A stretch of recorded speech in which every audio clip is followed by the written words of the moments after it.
All right. So we had 3 points of inquiry on the table for your breakout rooms. The first one, excuse me, what is the thesis of the reading? The second being, what has the African community lost by moving away from a community-owned notion of manhood? And finally, can these conceptualizations and this definition of manhood as presented by the article be applied to our world today? Who would like to share what was discussed in your breakout rooms? Yes. Okay, go ahead, Santiago. Yeah. So what we talked about is that for the first question, what is the thesis? Is like how like black men like how their identity was back then, like how the relationship was with their like the parents, grandparents, like religion wise, like how they what they had to go through. And it's pretty much like when like Mexican, when you do the baptism, you have to go to baptism kind you have to do your you gotta go to church and all that. So I'm pretty sure it's like the same thing, but maybe different. Maybe they went through a harder time, I guess. And let me see for the other question. What was yeah, by moving away is they lose their identity because they have to go to like a different religion. I was skimming through like the reading. I was trying to find it, but uh, yeah, I can't. But I'm trying to remember where it was at.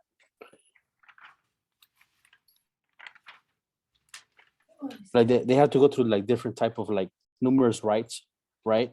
That's a Like passage. like to become a man, Mm-hmm. right? Like different. It was like a process. Yeah, a rites of passage. I think. Yeah, yeah. So maybe, and then if they didn't follow, they'll have to go to another. I don't know, like tribe. I don't know. I'm not really sure. So it was maybe difficult at the time. And I feel like for the last question, I think it is still applied today because the relationship, like if a black man has with his dad, or so it's still related. I think to the day today.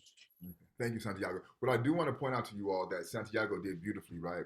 He says that like these stages that these African boys go through to become men reminds him of some of the steps that the Mexican community goes through when they're in their development process, right? You have the baptism, you have things that are organized through the church. So what I want to point out and be attentive for you, I want you all to be attentive to is that Santiago's analysis, right? That's how he was able to make sense of what he read. So don't hesitate to bring outside experiences or outside readings to help you make sense of what you're engaging in this class. I feel like I connected with that. You got to get if you want to get married, you have to get baptized. Then you have to go to get your communism, and then obviously your confirmation, and then you'll be able to get married. So that's what I maybe we didn't go through the same as black men. You know how they went through, but it's kind of like the same process. That's your versions of a rites of Yeah, passage. exactly, Yeah, that exactly. makes sense. That makes a lot Yeah. of sense. Thank you, Santiago. Who else Thank would you. like to share?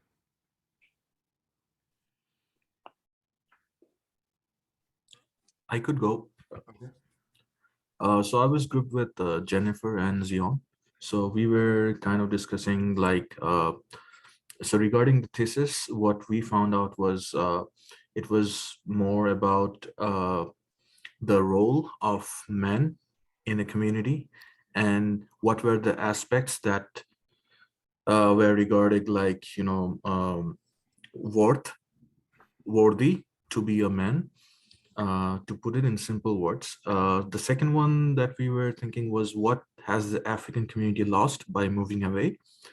Uh, so we couldn't find a very good basis on this because I think while we were reading the passage, we were like at times you'd see like when when a boy is born rather than a girl, it will be much more cheered and appreciated than a girl. So the only things that were lost like this inequality bias, and that's a good thing. And like in modern times, that's a good thing that they have lost this things and stuff like this. Like the communities were like more male centered, so they have, so let's say if I'm comparing to modern times, it would be good that they have lost all those stuff for the better. uh, and the third one was Can the articles define? Yeah. So regarding what things we could apply in today was, I would say, how they worked really hard. Um, like, they would have rights for children, like for the child men, boys to go through. So what we can take from there is like we could apply it to ourselves, like work really hard towards ideals that are different from theirs, but that suits our modern times. But the hard work they did, like they really did, we could do that as a whole community, not only like for boys, but even for girls, for women, for men. So we could do that hard work uh, to keep the ideals that suits the modern times. Thank you, Muhammad. Brandon, were you going to say something? Yeah. I was gonna address the second question. We had a little bit of difficulty trying to figure it out, but now that I'm thinking about it a little bit, I think when let me see, the question was, what has the African community lost? I think it goes back to the rites of passage, where we have such a touchy subject in the Black community of husbandhood and fatherhood. I think that being lost from these rites of passage, I think that's a negative aspect of it, because we do see a lot of broken homes in our Black communities. And then also with our the third question was, can articles definition of manhood be applied in today's world? I think it can, and I shared my personal story with my group, basically, of how I had to grow up at a young age, around 12 years old, help take care of my grandmother and things of that sort once my grandfather left us. And it seemed like the role of manhood was kind of just given to me. So it seemed like more of a community thing. It was given to me, but it was more on me to accept that role and embrace it. It's a very good point, Brandon. And I think from what you're saying, right, like if it would have been done in the way that it's done as it articulated in the article, you may have felt a little bit more prepared to take on that role because you went through the process that lets you say, okay, boom, because you went through these steps, you are now ready to take on this role of manhood.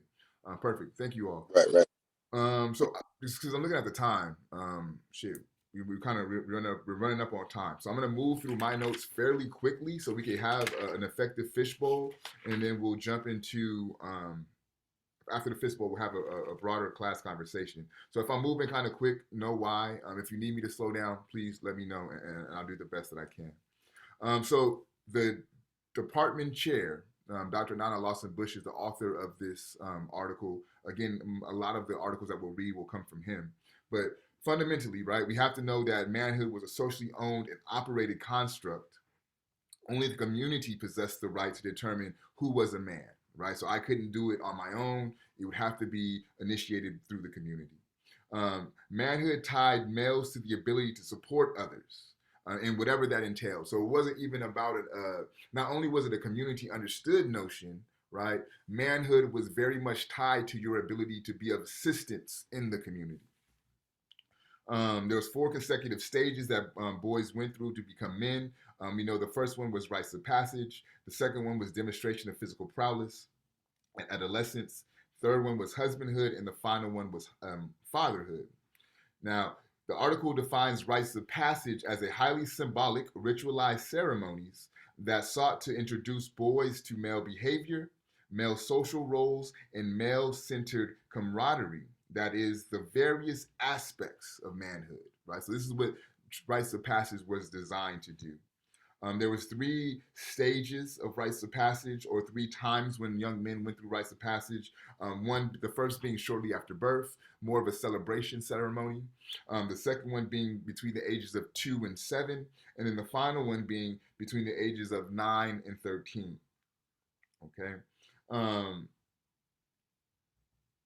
So also this notion of manhood as defined by the community was very rigid, right? They had a rigid and specified definition and understanding of what manhood was. During the third stage of rites of passage, then we know that takes place between 9 and 12 years old. Young men were introduced and deeply entrenched into their history and to the love and in a sense of love for their people, right? By the age of 13, West African boys had experienced a series of initiations whereby they were embraced and affirmed by other men of their community, right? So a part also, I don't want to say subtle, but a more implicit part of this rites of passage program was to get young men and situated and comfortable with being embraced by and loved on by the men of their community, right? And to me, that's vastly different from how men interact with one another now in our contemporary time, right? This notion of being embraced and being loved on was central to becoming a man. A male's prowess a male's prowess convinced observers he would be soon able to protect and provide for a family, right? So this idea of demonstration of physical prowess, and they said a lot of that's done through wrestling, a lot of that's done through dance movements, right?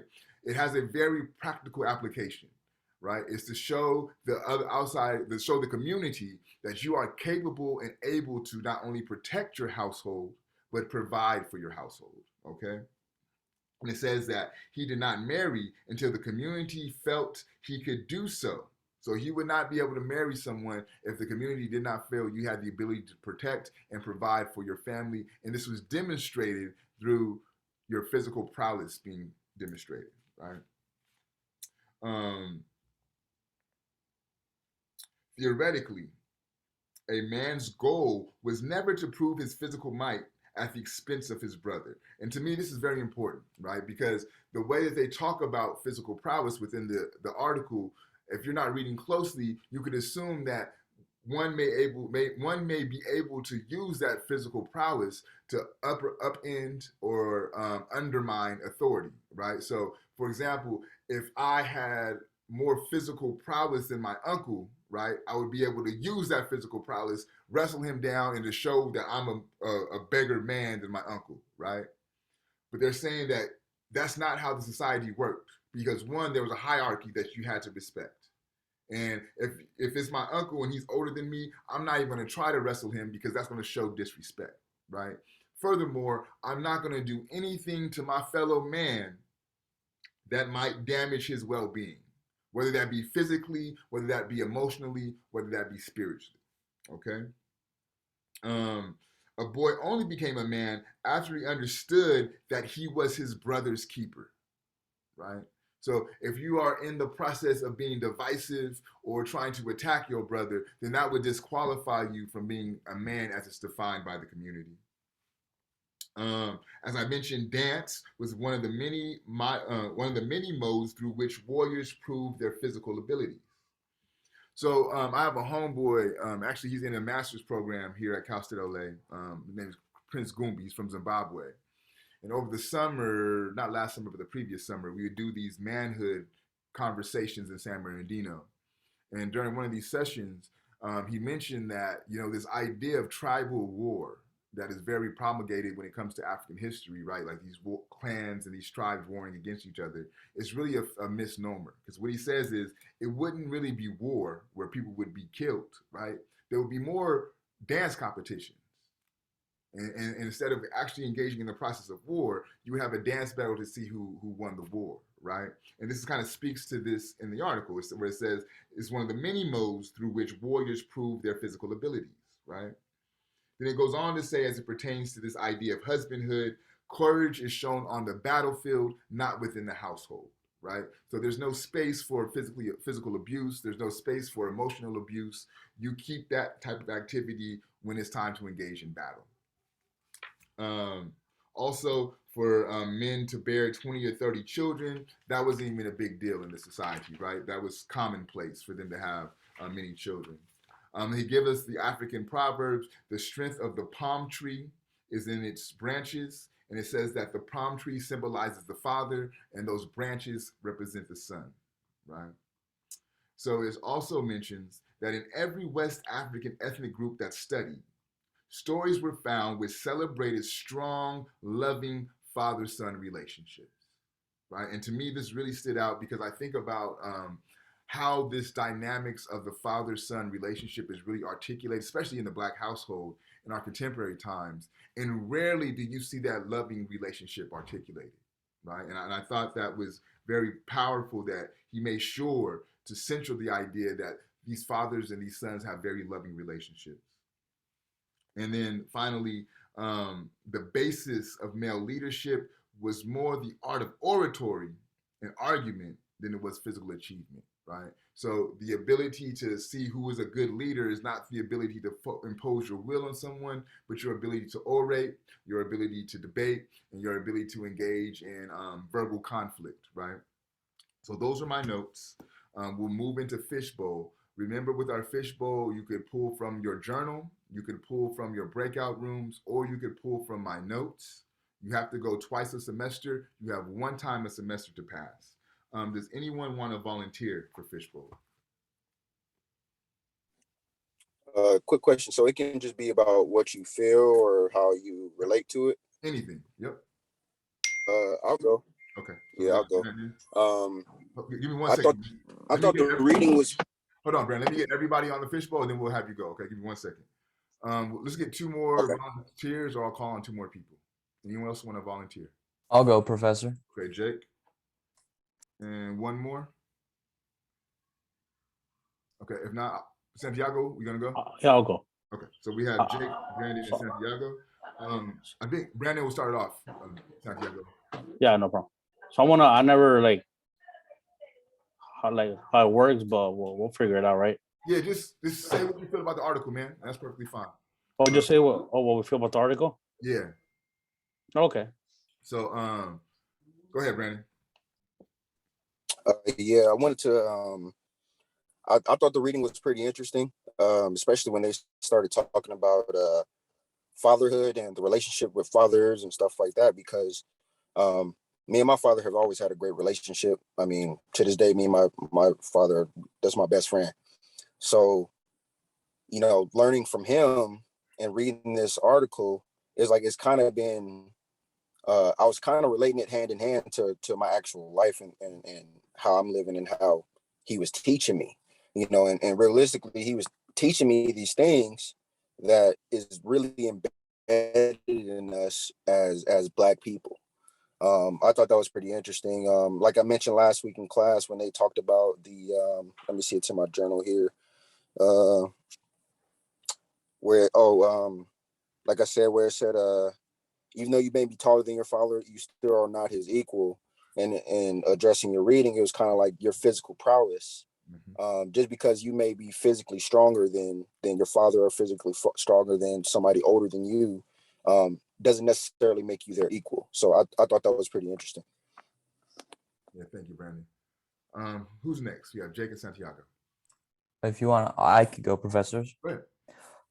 Well, I found just like Brandon, I found the text very informative to read. Especially, I like the part especially about physical strength and prowess, like in terms of wrestling, in terms of how it brought a sense of almost camaraderie and I guess unity, even though like they were from different villages. And I'll read a quote from the text. There had to be no ill will, neither between individuals nor contending groups. And which also kind of relates in a way to the second question that you brought up for our discussion groups and what the African community lost moving away from this type of manhood. And I thought that was a very interesting point. Yeah, thank you, James. Yeah, I'm gonna say my comments at the end. Santiago. Yes, hello. Yeah. So what I thought about the article is pretty interesting about the fatherhood as well, you know, and just the different steps. You know, first it was a rite of passage, I believe so. You know how the men are developed, and also the masculinity of the man, how strong they are. And I feel like they went through tough times. Like maybe they didn't want to be there, maybe they wanted to belong to a different culture, but they just had to do what they have to do in order to continue their path, their life, you know, as young boys, young Black man. And I feel like I connect with it, like how I said previously, like, you know, us, the Mexican part of, you know, when you get baptized, you coming in, you have to go to confirmation in order to get married. And I feel like it's kind of the same way. But yeah, it was really interesting to know, to read what Black men had to go through and how I related to it, even though it's kind of not the same, but similar to it, Thank you all for your participation in the fishbowl.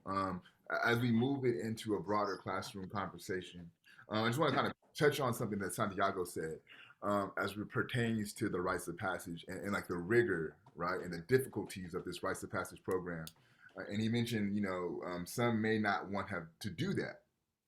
And so I don't know if I mentioned, but like I do, I've been trained by the person who wrote this course, the chair of the department, to conduct rites of passages in San Bernardino for young men from the ages of 9 to 17, right? And it's not exactly like it's articulated in the article, but we try to get as close to that as possible. And part of that is making it physically demanding, right? It's very physically rigorous for them. Mind you, it's in San Bernardino. I don't know how familiar you are with the Inland Empire, but it's hella hot in San Bernardino. It's in the summertime, so at times it's like 110, right? And we're out there on blacktop going through like these physical exercises. And what always happens within like the first week, the kids is crying. They don't want to be there. They're telling their moms not to take them there. And by the third or fourth week, they're clamoring to be there, right? And in the article, it says that, the young men were excited to go through this process because they knew it was a prerequisite for them to take on this title of being a man, right? So I don't think, no, I'm not saying I don't think, I know it wasn't the process of them not wanting to be there, right? They knew it was going to be rigorous. They knew it was going to be demanding, but they still wanted to do it because they wanted to participate in their society, right? And just how the article says that there was no conceptions of men leaving the home or not being fathers, that just wasn't a thing because everyone took great pride in their ability to be fathers, right? And it says absence, one of the quotes was, absence does not raise a child, right? So again, I don't think it was a notion of pushing back against these things. These were just requirements, and everyone was willing to fulfill the requirement necessary to become a man. What I would definitely want to hear from, as we kind of open this up to a broader classroom conversation, I want to hear from some of the women in the course, right? Because for me, part of what I would like to do in this class is bring these two communities in conversation around this idea of manhood. Because if it is a truly community-owned concept, right, then women have a say so in how this concept is performed as well, right? So I'm curious to hear some of the sisters in the class's thoughts on the reading.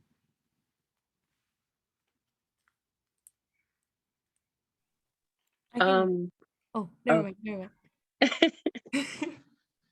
You can go if you'd like. You can go first. Okay, thank you. So one of the parts of the readings that I really found interesting would be a section that talked about husbandhood, how it talked about how how in today's society, you as an individual decide that you want to get married with someone that you love, someone that's special to you. But I just found it really interesting how in the reading it said that even if you're considered a man by your society, by your community, by the people that you are surrounded by, if your parents didn't see that you were capable enough to support financially or in whichever way your future wife or your future children, there was no way for you to actually go and get married to that person that you want to marry.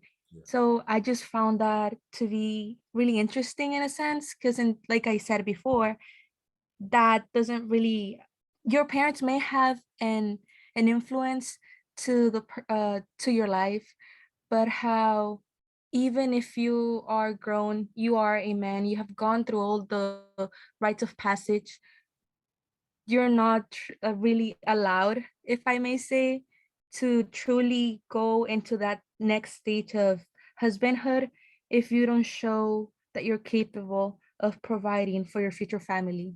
Yeah. What do you think? Do you think that's a good thing, Alessandra, or you think that's something that could be augmented, or should be changed? I mean, I don't think it's a good thing, because if you love someone, oh my God, okay. If you're not capable of providing for your family, you shouldn't get married right away, but maybe think before you go and take that big decision. Because when you get married, it's going to be you and your family, not necessarily just you supporting your family yourself. Your spouse may also contribute to that need of financial help. But if you get married and only one of the spouses is capable of uh, financially supporting the family, there could be an issue. Some people may not see an issue, but other people, that could be an issue to them. So I in my opinion, it would be a bad thing if I wouldn't say that your parents need to allow you to, or like tell you when you should married. You should be able to know if you are ready yourself to take the next step, and because it's gonna change your life majorly. It's not just something that it's gonna affect you in a minimal way. Yep, very true. But yeah. Thank you, Alexander. Adam, you were going to say something? Yes, I was gonna add on to what she said too, because like I think it is good to know when you want to get married, but it could be like your parents know that, because in the rite of passage, they want to make sure that the person is mature enough also. And you don't know if you like get married to somebody and you don't actually know their real character, and they're like the type to want to like they give up under pressure and stuff like that. So it's important to listen to your parents' opinion too, but you also have to have a good sense to kind of like weed out for yourself if it is a good decision. But I also was gonna say I like the part in the beginning when they were talking about the first rite of passage, where like they have a celebration for the child, but it's not like women are excluded. Since the women still have to like raise the child, like in the earlier stages, they still like contribute to um like well, I specifically like the part where they talked about the women singing to the baby, like saying like in like a sense of talking to the spirit, and like encouraging and telling them like to be strong and courageous and stuff. Because I think it's important to talk to children like in that early stage, so they know like the sense of like love and connection and stuff like that. But yeah, that was what I liked about the article. So, Adam, I think one thing I like what you're articulating is your attentiveness to the fact that, right, the article, I'm trying to think of the best way to phrase this. Um, the woman's presence in the article was peripheral, right? It's not Hmm. centered. But you're also attentive to the fact that although it's peripheral, they have a very central role in the child's upbringing, right? And Yes. you're very attentive to that, and I like that because that shows me that one, you're doing close reading, and then two, oftentimes what happens, especially in this course, because it's focused on the experience of the man, we think because we're not talking about the experience of the women that they don't have these type of things, right?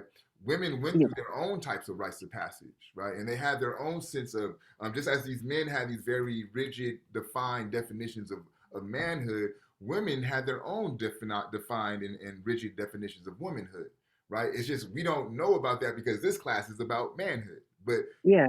this is very much the case to where women have their own rites of passage that they went through. They're celebrated in their own way. So just because, and I'm not speaking directly to Anam, but just to the class as a whole, right? Just because in this course we're focusing on the experiences of men doesn't mean that African people did not account or did not have systems in place that allowed for the development of the African woman at the same capacity, right? And I just want to say that just so we have a clear understanding. And I don't want anyone to think that, these pre-colonial African societies were so patriarchal that they didn't think about women, because that's far from the case. Other thoughts, other comments, preferably from someone who I have not heard from.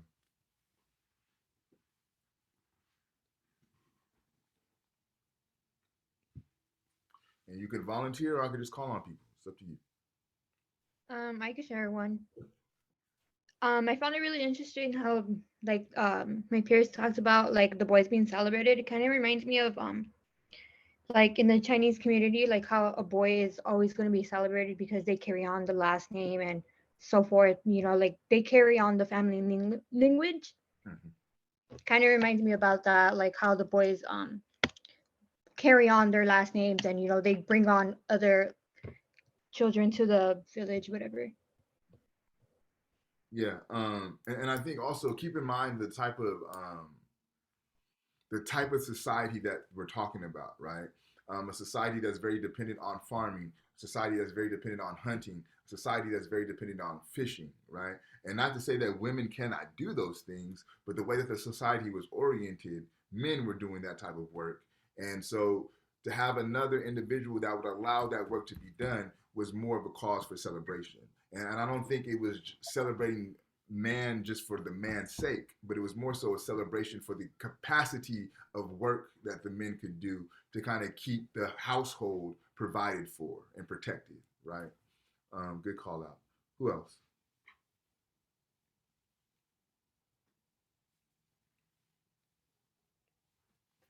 Lucia, what did you think about the reading? It was very awakening. I never knew the importance and the actual significance that manhood had. And it's crazy to think that because since I'm like a woman, I wouldn't truly understand how it is to be a man in society. So I feel like it gave me a more different perspective in terms of how I could see manhood and how men also carry characteristics that define them as men. But also, I feel like it shouldn't be I feel like manhood shouldn't really be defined as society because I feel like men have different characteristics that define who they truly are, and it shouldn't be based off of society. So, what do you think it should be based off then, Lucia? If society should not define what manhood is, what should be able I to feel like determine? as the individual itself, I feel like your true person, your true self, I feel like should be able to identify and define who you truly are as a man, what you put out to the world, what you give to the world, your actions, and like just things you do on a daily basis like that could also be factors of how manhood operates and works. So, I'm gonna do this. We'll do this exercise. I'm gonna throw some terms at you guys. I'll try to define them so that you make sense of them, so that we can engage in this conversation. Modernity is one of these terms, right? So a way to understand modernity obviously is the modern, right? As society starts to transition into um, modern experiences. But another way to think about modernity is when Europeans become the world power, right? So when colonialism, imperialism starts to kind of take over the world is another way of thinking about modernity. Okay, one of the proponents of modernity is this philosophical idea of individualism, right? So prior to modernity, there was more collective notions of how society would operate, right? So I wouldn't just think about how Amiri could do what's for Amiri, but I'm going to think about how my overall community is impacted by my actions. And you get a sense of that through this article, right? But with modernity and with the advent of a lot of European philosophical ideas, the individual begins to take its precedent. I think around the French Revolution, it becomes a lot more popular, right? So we have a shift to where everyone's beginning to get more concerned with the individual and not with the collective. Along with that shift is this idea of capitalism, right? So we're going to place the attainment of capital, of finances, before the well-being of the person, right? So this kind of goes hand in hand with this idea of this notion of individualism. So for me, modernity, individualism, these are historical epics that has eroded the fabric of society. Now, this is just my opinion. It does not have to be yours, but this is my opinion. Okay. Things like capitalism, things like individualism, is created this sense of where no one is looking out for the other. No one is concerned for the other, right? I'm going to just do what makes me feel good and fuck what you got going on because this is what is for me, okay? It's broader. For me also, I'm very much concerned with the well-being of African people, right? And I feel that part of the reason why we're in the state that we're in, right? And if you believe in statistics and things like that, we would rank at the bottom of major statistical categories as concerns wealth, as it concerns educational achievement, as it contains healthcare and things of this nature, right? And I believe a lot of those statistics that articulate our demise are due to our inability to come together and think collectively, right? Because, put it to you this way, think about Oprah, you think about Jay-Z, you think about Diddy, who else I gotta throw out there? Think about old boy who used to run BET, one of the first black billionaires, I forget his name, right? So if you just take those four individuals, right, with the money that is attached to those individuals, let them have a collective consciousness where they're concerned with the welfare of black folks as a whole. How could their resources be utilized in a way that will be able to uplift our community, right? But that's not their concern. They're more concerned with themselves, by and large, right? And we know that they do philanthropy, right? We know that that's on record. But by and large, they're more concerned with themselves. So I'm curious to see how things would shift if we really had a collective sense of identity. Brandon? Yeah, I wanted to expand on that a little bit now that you brought up the individualism and capitalism. I'm not sure if anybody in here is following the master investor, Ian Dunlap on Instagram, or Earn Your Leisure on YouTube, or the Wall Street Trapper. Well, Ian Dunlap just had a post this morning talking about the Black community, especially now that we're in Black History Month. He talked about the Black community and how he's doing a lot of things for the community as far as like teaching us how to invest. Mm-hmm. And I think because we do have that common misconception that we can't handle money, or that we can't gather this, or we can't basically develop generational wealth. Right. And I thought it was interesting because Ian Dunlap, Wall Street Trapper, and the Earn Your Leisure guys are kind of collectively doing this together, providing this knowledge and giving us the knowledge so we can use that and apply it to everyday life. Yeah, good call out, Brandon, because you're right. There is a shift that's going on around a collective consciousness around Black folks, especially around economics, right? My wife is very big into crypto, and there's a lot of us tapping into this crypto money from a collective space, and they're looking to bring others along as they climb. So I do agree that there's a shift taking place, and I think it's an important shift. So let me show you all what the reading is for next week, and then we'll call it a day. Professor? Yes, sir. For the fish bowls, we have to do 2 or 1? Two for the semester. So you have 1 done already. You do 1 more, and you're done for the semester. Oh, that's it. That's it. And then you put those grades like online or for the fish bowls. You probably won't see the grades until the end of the semester. Oh wow. To be honest with you. Okay, let me show you what your reading is, and I'll kind of let y'all know. Okay. How I feel about that. All right, so thank you. Next week is this reading here. God bless the child. So please read that, please. Okay. Please read this. I think it's about 13 pages. The last couple of pages are notes. So we'll read and we'll discuss this for next week. Make sure you journal and make sure you come prepared to discuss. Does anyone who commented get credit? No. So the who gets credit for the fishbowl are the 3 people who volunteered. That's how you would get credit. Oh, okay. I have a question. Sure. Another one. Hey, remember you said we can't